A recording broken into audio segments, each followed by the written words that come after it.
RPF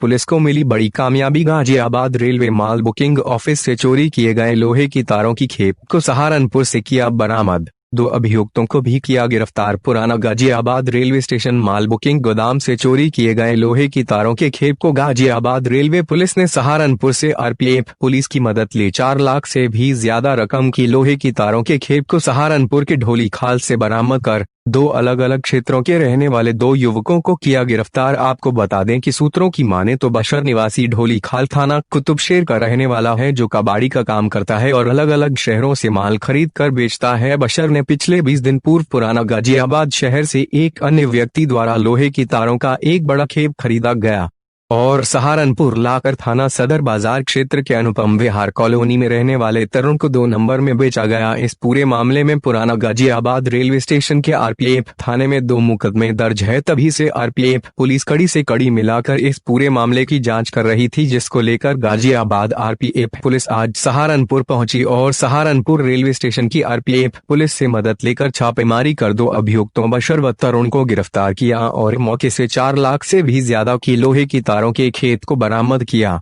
फिलहाल Ghaziabad RPF police बरामद माल और दोनों अभियुक्तों को गिरफ्तार कर गाजियाबाद ले गई है।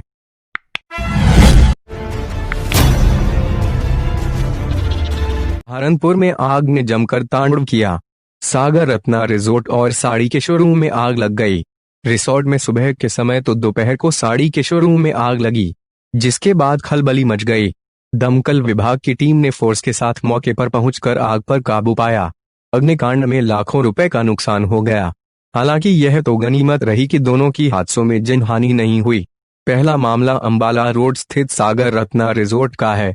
सुबह के समय रिजोर्ट की दूसरी मंजिल पर आग लगने की खबर मिली। देखते ही देखते आग पूरे भवन में फैल गई, जिसके बाद सूचना फायर ब्रिगेड की टीम को दी गई। मुख्य अग्निशमन अधिकारी तेजवीर सिंह 4 गाड़ियों और अपनी पूरी टीम के साथ मौके पर पहुंचे। दमकल विभाग की टीम ने 3 घंटे की भारी मशक्कत के बाद आग पर काबू पाया। इस दौरान SP city Vineet Bhatnagar, SP Arpit Vijayvargiya भी मौके पर पहुंच गए। अफसरों की माने तो शॉर्ट सर्किट से आग लगी थी, जिसके बाद भवन में लगे फॉल ने आग पकड़ ली और आग ने पूरे भवन को अपनी चपेट में ले लिया। सागर रत्ना के मालिक की माने तो लाखों रुपए का नुकसान हुआ है। कितना नुकसान हुआ है इसका अनुमान लगाया जा रहा है। सागर रत्ना में आग कैसे लगी, क्या मामला? देखिए, हमारी पहली प्राथमिकता तो इस आग को बुझाना था और ये देखना था कि यहाँ पे किसी प्रकार से कोई जान माल की हानि तो नहीं हुई है। तुरंत ही सूचना पर सीएफओ साहब और हमारी बाकी टीम्स आई थी। आग को बुझा लिया गया। थोड़ी बहुत जो लगी हुई है उसको बुझाया जा रहा है। आग के कारणों की जानकारी तो जो बेहतर जब उसमें जाँच हो जाएगी तब सीएफओ साहब के लेवल पर ही हो पाएगी। अभी जो प्रथम दृष्टया मालूम चल रहा है वो ये पता चला है कि संभवतः कोई शॉर्ट सर्किट हुआ है ऊपर वाले फ्लोर में। नीचे वाले फ्लोर में कुछ गेस्ट रह रहे थे, उससे आग लगना प्रथम दृष्टया पता चल रहा है। बाकी इसकी तो विस्तृत जांच के बाद सीएफओ साहब के द्वारा ही जानकारी की जा सकेगी।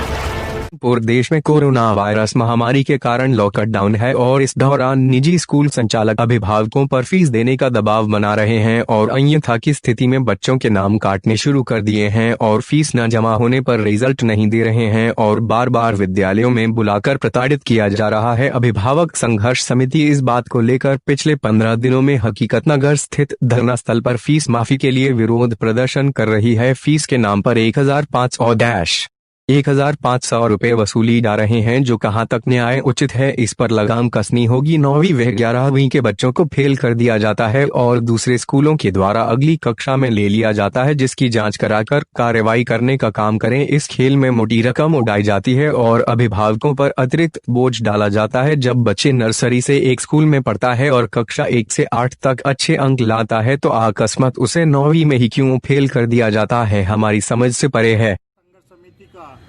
ये धरना आज 15 दिन भी जारी है। No school no fees. साथियों, रोज जब टीवी में सुनते हैं कि आज राजस्थान सरकार ने फीस माफ की, आज पंजाब सरकार में फीस माफ हुई और कल गुजरात सरकार ने फीस माफ करने का काम किया। और जो माहौल गुजरात में है, आज घर घर में दिवाली मनाने का लोग काम कर रहे हैं, जश्न मनाने का काम कर रहे हैं। और अपने मुख्यमंत्री को धन्यवाद देने का काम कर रहे हैं। हम भी चाहते हैं, हमारे योगी जी संत हैं और संतों का काम होता है सभी को आशीर्वाद देना और सबको धन्य करना। हमारे स्कूलों की फीस माफ करके योगी जी भी हम लोगों को, अभिभावकों को अभयदान देने का काम करें, जिससे यूपी के वासी भी, उत्तर प्रदेश के लोग भी उनका गुणगान करने का काम करें और घर घर दिवाली मनने का काम हो।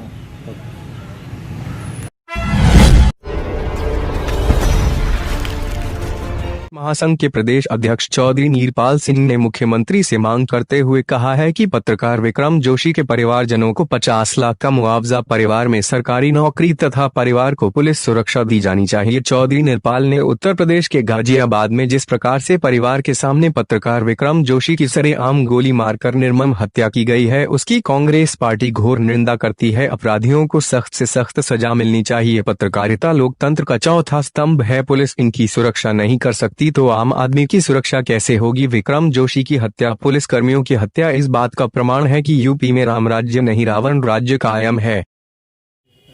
मैं चौधरी नीरपाल सिंह, अखिल भारतीय जाट महासंघ का प्रदेश अध्यक्ष, वरिष्ठ कांग्रेस नेता। आज हम सीएम योगी जी को ज्ञापन देने के लिए आए डीएम साहब के माध्यम से, और डीएम साहब को हमने अपना मांग पत्र दिया है। उत्तर प्रदेश के गाजियाबाद में जिस तरीके से पत्रकार विक्रम जोशी की सरेआम निर्मम हत्या कर दी गई, उसकी कांग्रेस पार्टी घोर निंदा करती है। उसकी जितनी निंदा की जाए उतनी कम है, और हमने मांग की है कि उसके पत्रकार विक्रम जोशी के परिवार वालों को 50 लाख का मुआवजा दिया जाना चाहिए और परिवार से सरकारी नौकरी मिलनी चाहिए। तो ये भी तुरंत, और उन्हें परिवार को इंसाफ मिलना चाहिए, क्योंकि पत्रकारिता लोकतंत्र का चौथा स्तंभ है। अगर यही लोग सुरक्षित नहीं रहेंगे तो आम आदमी कैसे सुरक्षित रहेगा। कि पत्रकारों की हत्या हो रही है, आमजनों की हत्या हो रही है, यहाँ तक कि पुलिस कर्मियों की हत्या हो रही है।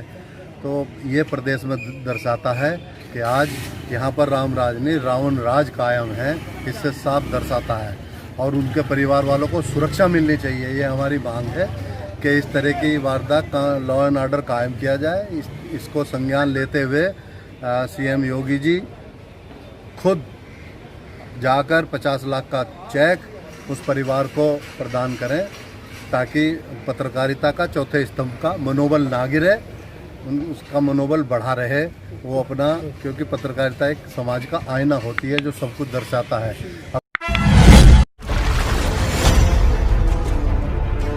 पुलिस और बदमाशों के बीच एक बार फिर मुठभेड़, एक बदमाश घायल व एक बदमाश अंधेरे का फायदा उठा भागने में कामयाब। बता दें कि बदमाशों पर लगातार सहारनपुर पुलिस नकेल कसने का काम कर रही है, जिसके चलते आज सहारनपुर के थाना बेहट पुलिस को मुठभेड़ के बाद बड़ी कामयाबी हासिल हुई। बता दें कि बीती रात मुखबिर की सूचना पर सर्विलांस टीम मोटरसाइकिल सवार 2 बदमाशों का पीछा कर रही थी। सर्विलांस टीम की सूचना पर थाना बेहट पुलिस द्वारा बदमाशों की चौकी लंढोरा पर घेराबंदी की गई, जिसमें मोटरसाइकिल सवार बदमाशों ने पुलिस पार्टी पर फायरिंग करते हुए पथोड़ी रोड की तरफ भाग निकले, जिसके बाद सर्विलांस टीम एवं थाना बेहट पुलिस द्वारा पथोड़ी रोड स्थित जंगल में बदमाशों की घेराबंदी की गई, जिसमें बदमाशों द्वारा पुलिस पार्टी पर जान से मारने की नियत से फायरिंग की गई। आत्मरक्षा हेतु जवाबी फायरिंग में एक बदमाश शुभम निवासी ग्राम सालियर थाना तीतरो सहारनपुर गोली लगने से घायल हो गया। घायल बदमाश को उपचार हेतु जिला अस्पताल सहारनपुर में भर्ती कराया गया, जबकि दूसरा बदमाश अंधेरे का फायदा उठा भागने में कामयाब रहा, जिसकी तलाश के लिए पुलिस द्वारा कॉम्बिंग की जा रही है। एसपी सिटी विनीत भटनागर ने बताया कि घायल बदमाश शुभम पर पहले से ही दर्जनों मुकदमे पंजीकृत हैं और हाल में ही थाना बेहट क्षेत्र में हुई लूट में भी यह बदमाश वांछित चल रहा था। इस बदमाश से एक मोटरसाइकिल व अवैध तमंचा भी बरामद किया गया है। देखिए, ये कल देर रात की बात है।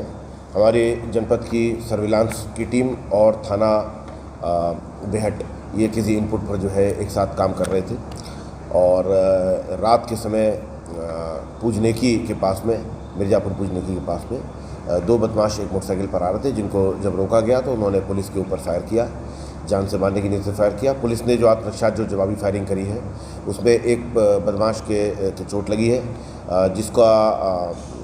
जिसकी पहचान जो है शुभम पुत्र सतपाल के नाम से हुई है।